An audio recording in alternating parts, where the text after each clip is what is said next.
उसी गांव में प्रेमनाथ खेती किया करता था और उसका बेटा प्रवीण मैगी बेचा करता था।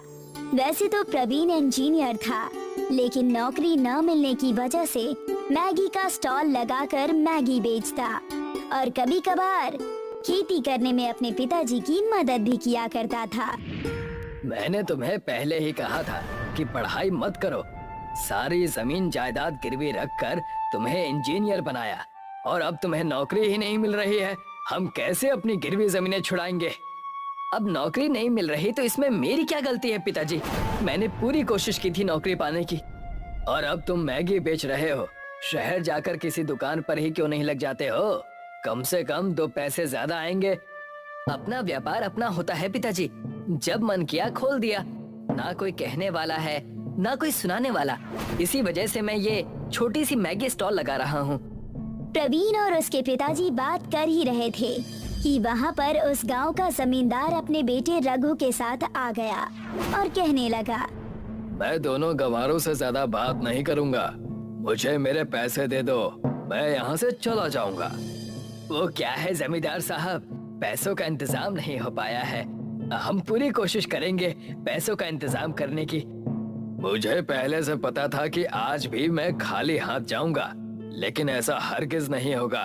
रघु, इनके घर के सारे कीमती सामान ले लो, चप्पल तक मत छोड़ना, सब लेकर चलो।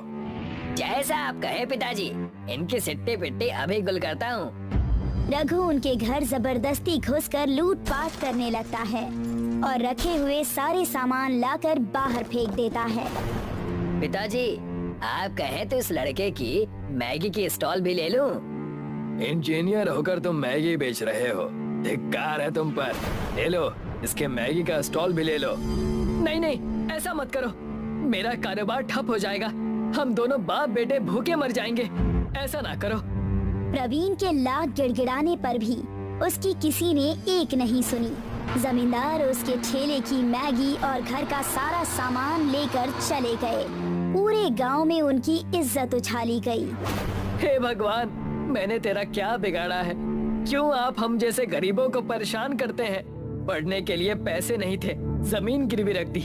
सोचा था कि नौकरी मिलते ही सारे पैसे लौटा दूंगा, लेकिन आपने वो भी मुझसे छीन लिया। चुप हो जाओ बेटा, चुप हो जाओ। कभी कभी तो ऐसा लगता है कि भगवान है ही नहीं। ये मेरे साथ क्या हो रहा है? प्रवीण गुस्से से एक पत्थर उठाता है और आसमान की तरफ उछाल देता है और वो पत्थर उसके गांव के पास वाले जंगल में जा गिरता है और एक पेड़ पर रखे हुए मटके से टकरा जाता है, जिससे मटका फूट जाता है और उसमें से एक आत्मा निकलती है। कई सालों बाद मैं आजाद हो गया, लगभग 300 सालों बाद, लेकिन इस जंगल में तो कोई आता नहीं। तब ये मटका किसने फोड़ा? मैं जल्दी से यहाँ से भाग जाता हूँ, वरना वो तपस्वी मुझे फिर से कैद कर लेगा। दूसरी तरफ प्रवीण उसी जंगल में लकड़ियाँ काटने जा रहा था। तब उस आत्मा ने प्रवीण को लकड़ी काटते हुए देखा। इतना कहकर वो आत्मा प्रवीण के पास जाता है और कहता है, हो ना हो, इसी आदमी ने मुझे मुक्त किया है, क्योंकि उस तपस्वी ने कहा था जो भी मुझे मुक्त करेगा मैं केवल उसे ही देख पाऊंगा और वो सिर्फ मुझे ही देख पाएगा।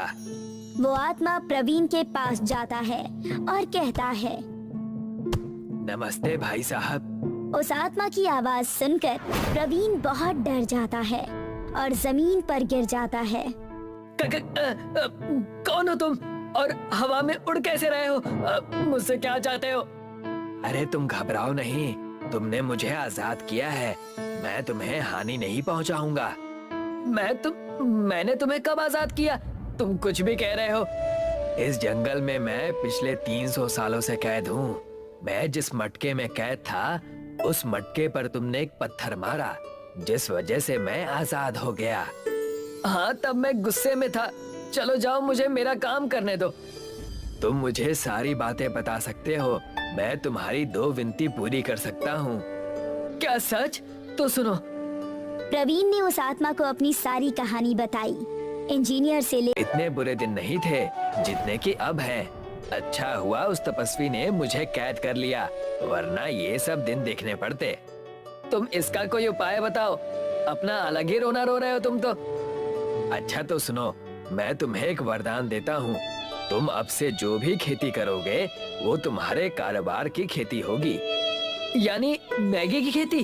क्या बकवास कर रहे हो? तुम्हें ये ढोंग लगता है तो तुम एक काम करो, इस जमीन पर पत्थर गाड़ कर उस पे पानी डालकर देखो। प्रवीण ने ठीक वैसा ही किया। उसी वक्त प्रवीण ने उस पत्थर को जमीन में गाड़ दिया और उस पर पानी डाला तो उसमें से एक पेड़ निकला जिस पर मैगी लगे हुए थे, जिसे देखकर वो दंग रह गया। ये तो सच में मैगी की खेती हो गई। मैंने कहा था ना तुम्हें। दूसरा वरदान ये है कि जिसने भी तुम्हें हानि पहुंचाई है वो खुद गिड़गिड़ाकर तुमसे माफी मांगेगा पूरी सभा के सामने, लेकिन तुम्हें उसे मैगी खिलानी होगी। उसके बाद ही ये मुमकिन है।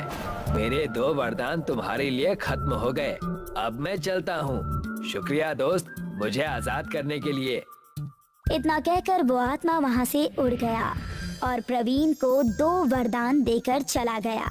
और उसके बाद प्रवीण अपने बचे हुए जमीन पर कुदाल चलाने लगा और जैसे ही उस पर पानी डाला सब जगह मैगी के पेड़ उगने लगे। बेटा, तुमने ये सब कैसे कर लिया? इतनी सारी मैगी की फसलें कैसे हो गईं? मैगी उपजाऊ कैसे हो सकती है भला? अब से हमारे अच्छे दिन आने शुरू हो गए। आप देखते जाइए उस जमींदार की अकल मैं कैसे ठिकाने लगाता हूँ।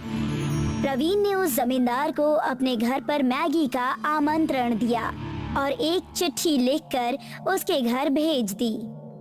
अगर आप में हिम्मत है तो हमारे घर अपने बच्चे के साथ आइए और पैसे लेकर जाइए।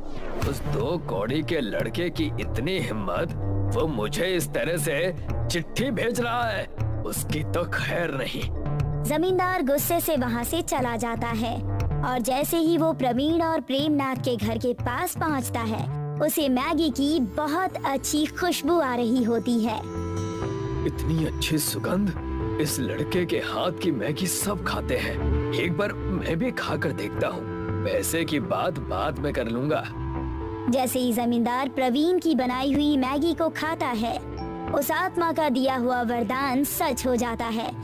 जमींदार का सिर चकराने लगता है और वो कहता है, मुझे माफ करना प्रवीण, पैसों के लालच में मैं अंधा हो गया था, लेकिन अब मैं तुमसे पूरे गांव के सामने माफी मांगूंगा।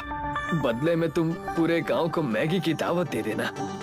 जी, ये मुझे मंजूर है, मैं ऐसा ही करूंगा। और वैसा ही हुआ।